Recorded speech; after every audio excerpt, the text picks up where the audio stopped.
One more thing on AI, Sure, Dan, is sure. have a policy on how to leverage it.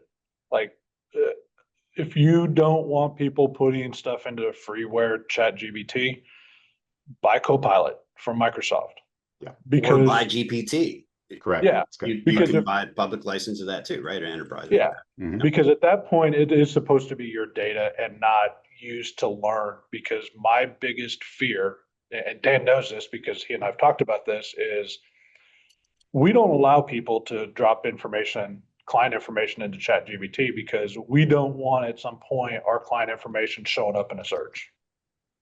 Yeah. Exactly my point. Well, and here's the legal thing. Rob, just following on that, right? That's your policy. Where's that policy written? And has someone from the company Right. signed it and said, Yeah. we understand that this is the policy? I got one last rant if I Yeah, can. of course, Really of course. Yes. It comes back to all of the things. And you asked me in the very beginning of this, what is the biggest risk for small business? And I want to change my answer. Okay. It's the lack of governance.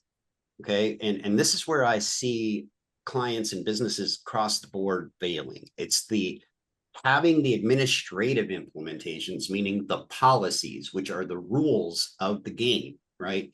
And then the enforcement of those rules is your tool set, the technical controls. That's where IT comes in. They come in enforcement of those administrative control implementations. But that all needs to be governed.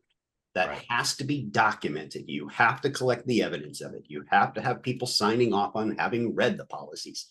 All of those things need to take place. And that is the part that most of these small businesses, when I say small, we're talking even up to 500 folks in the organization, they just don't have that in place. And that's where they fall when they have an insurance claim or when they have a breach or an incident.